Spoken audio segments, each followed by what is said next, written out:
جس میں کوئی تیسرا دخل اندوز نہیں ہو سکتا۔ اور مومن کے اس شعر میں بھی یہی کیفیت بیان کی گئی ہے کہ محبوب جو ہے ہر وقت وہ آصف عاشق کے تصور اور تخیل میں موجود ہے۔ تو جیسے میرے پاس ہے اور محو سخن ہے، محفل سی جما دیتی ہیں اکثر تیری یادیں۔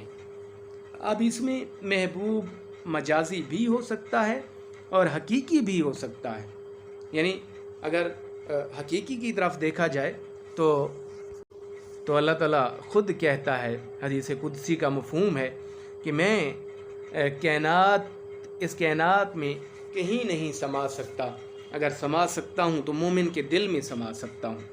تو ظاہری سی بات ہے کہ دل کے آئینے میں ہے تصویر یار، جب ذرا گردن جھکائی دیکھ لیا۔ تو دونوں محبوب، وہ چاہے مجازی ہو تو وہ بھی ہر وقت اس کا تخیل اور تصور کرتے رہنے سے وہ یوں محسوس ہوتا ہے کہ محبوب ہر وقت ساتھ ہے، وہ اس کی رفاقت میسر ہے۔ اور حقیقی بھی ویسے ہی کہ اللہ تعالیٰ تو انسان کی شاہ رگ سے بھی زیادہ قریب ہے۔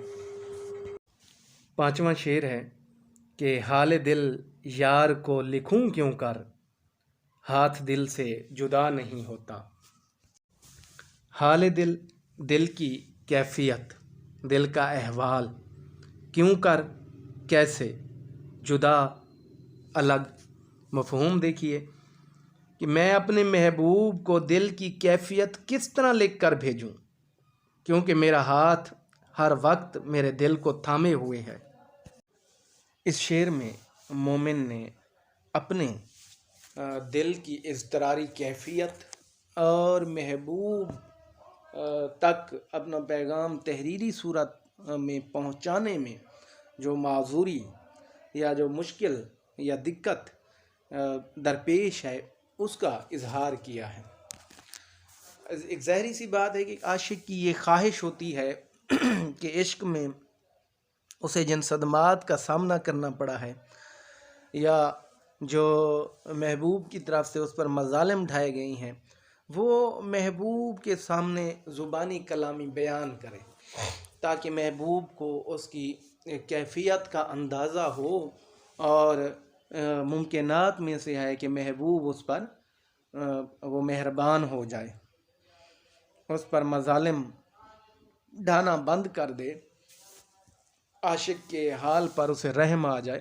لیکن ظاہری سی بات ہے کہ یہ دو بدو یا مکالمے کی صورت میں یا ملاقات کی صورت میں ممکن نہیں ہوتا کہ محبوب کسی صورت بھی وہ عاشق کو نہ تو اپنا دیدار بخشتا ہے اور نہ ہی اس سے ملنا گوارا کرتا ہے۔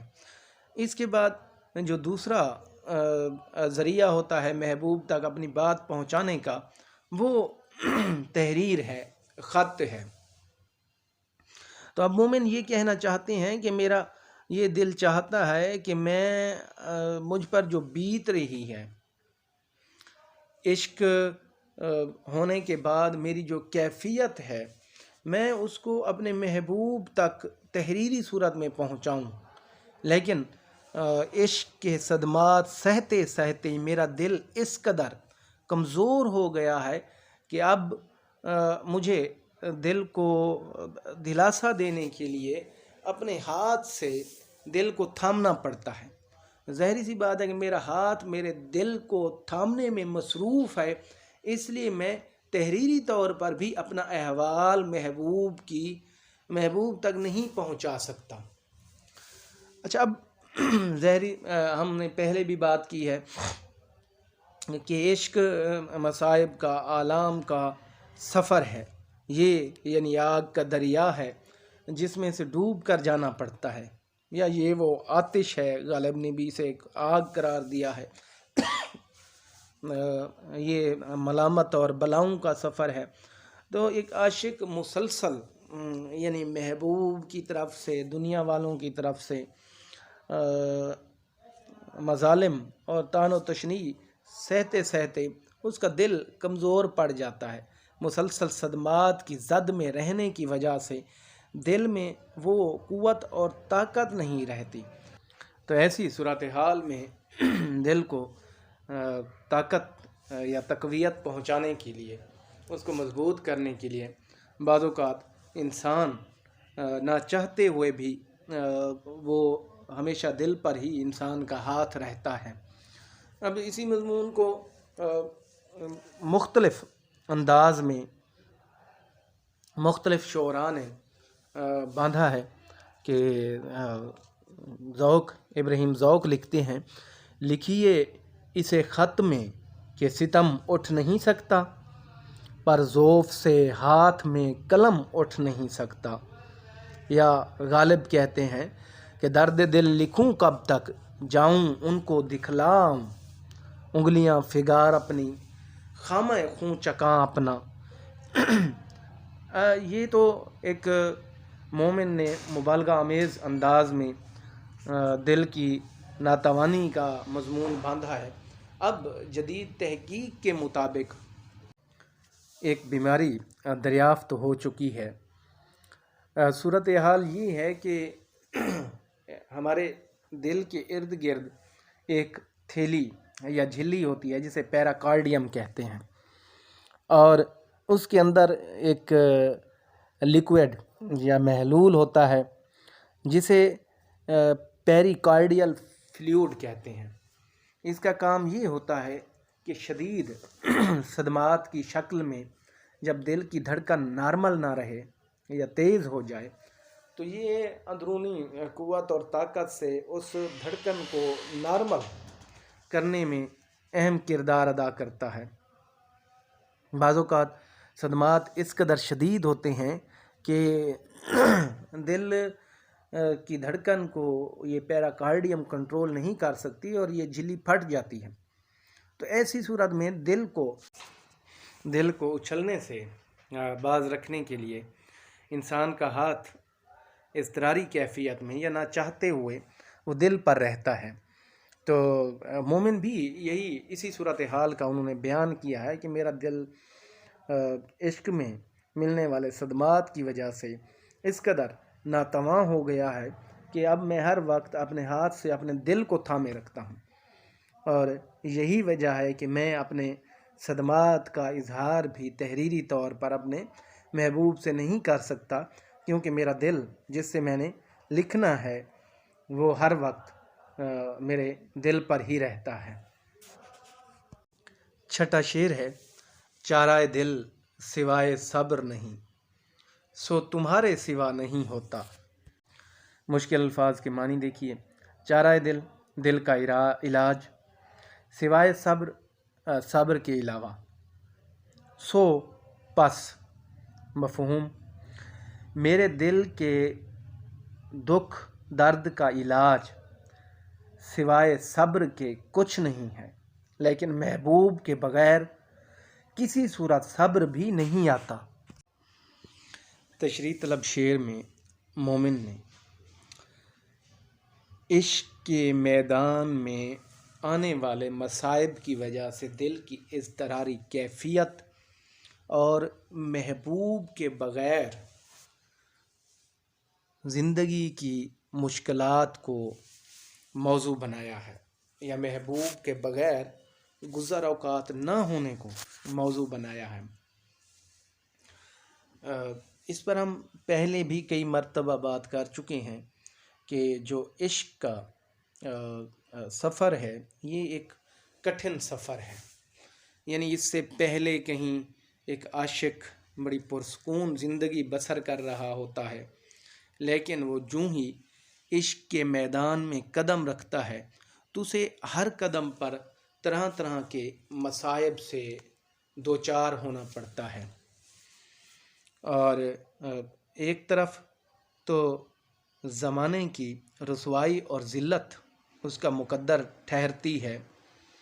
میر کہتے ہیں کہ پھرتے ہیں میر خار کوئی پوچھتا نہیں، اس عاشقی میں عزت سادات بھی گئی۔ تو دوسری طرف محبوب کا جو ظالمانہ رویہ ہے وہ ایک عاشق کے لیے انتہائی پریشان کون ہوتا ہے۔ تو عشق کی راہ میں آنے والے مصائب کو یعنی اس کو برداشت کرنے کے یا ان کو ہینڈل کرنے کے دو طریقے ہیں۔ ایک تو یہ ہے کہ کسی بھی مصائب میں، کسی بھی مصیبت میں انسان جو ہے نا وہ اس مصیبت کا واویلا شروع کر دے، چیخ و پکار شروع کر دے، رونا پیٹنا شروع کر دے۔ اچھا، اس سے مصیبت کم ہونے کی بجائے الٹا اس میں اضافہ ہو جاتا ہے۔ اور دوسرا طریقہ یہ ہے کہ انسان اس مصیبت پر صبر سے کام لے، صبر سے اللہ تعالیٰ کی مدد طلب کرے۔ تو عاشق کو بھی اس اضطراری کیفیت میں اپنے احباب کی طرف سے صبر کی تلقین کی جاتی ہے کہ آہستہ آہستہ تمہارا صبر ضرور رنگ لائے گا اور محبوب تمہاری طرف ملتفت ضرور ہوگا، کہ وہ میرے ہو تو جائیں گے مگر آہستہ آہستہ، کہ ہوتا ہے محبت کا اثر آہستہ آہستہ۔ تو عاشق اپنے احباب کے اس مشورے پر عمل پیرا ہوتے ہوئے وہ چیخ و پکار سے اور رونے دھونے سے باز آ جاتا ہے۔ وہ محبوب کی طرف سے ملنے والے مظالم کو صبر کے ساتھ برداشت کرتا ہے، اس امید پر کہ ایک دن ایسا ضرور آئے گا کہ اس کا محبوب اس پر مہربان ہو جائے گا، یہ محبوب کی طرف سے ملنے والے مظالم، دکھ اور مصائب یہ خود بخود ختم ہو جائیں گے یا کم ہو جائیں گے، تو وہ محبوب کے وصل کا زمانہ ضرور دیکھے گا۔ لیکن ایسا نہیں ہوتا۔ محبوب پر عاشق کے کسی رویے کا، یعنی چاہے وہ چیخ و پکار کر رہا تھا یا اب وہ اس نے صبر کو اپناتے ہوئے خاموشی اختیار کر لی، دونوں طرز عمل کا محبوب پر کوئی اثر نہیں ہوتا اور وہ اپنے اس روش پر قائم رہتا ہے۔ تو پھر عاشق ظاہری سی بات ہے کہ ایک مجبور ہوتا ہے اور وہ یوں سمجھ لیں کہ ایک بغیر پانی کے مچھلی کی طرح محبوب کے ہجر میں تڑپتا ہے، تو وہ صبر کا دامن بھی چھوڑ دیتا ہے، یعنی ان معاملات میں صبر بھی جواب دے جاتا ہے اور صبر بھی ایک عاشق کو تھامنے میں یا تسکین پہنچانے میں ناکام ٹھہرتا ہے۔ کسی شاعر نے کیا خوب کہا ہے کہ صبر تھا ایک مونے سے ہجراں، سو وہ مدت سے اب نہیں آتا۔ غالب کہتے ہیں کہ عاشقی صبر طلب اور تمنا بے تاب، دل کا کیا رنگ کروں خونے جگر ہونے تک۔ ایک اور شاعر نے بڑا خوبصورت انداز میں یہ بات کی ہے کہ جان کو صبر ہے نہ دل کو ہے تاب، تو نہیں ہے تو زندگی ہے خراب۔ یعنی ایک عاشق کے دل کو صبر ایک ہی صورت میں آ سکتا ہے اور وہ محبوب کے وصل کی صورت ہے۔ کسی بھی دوسری صورت میں کوئی بھی چیز ایک عاشق کے دل کو تسکین پہنچانے کے لیے کارگر ثابت نہیں ہوتی۔ مومن بھی یہی کہتے ہیں کہ دل کا جو چارہ ہے وہ صبر کے علاوہ کچھ نہیں ہے، یعنی مجبوراً صبر ہی کرنا پڑتا ہے، اور وہ صبر بھی اے محبوب تیرے وصل کے بغیر کسی صورت میسر نہیں آتا۔ مگتا ہے کیوں سنے عرض مضطرب مومن، صنم آخر خدا نہیں ہوتا۔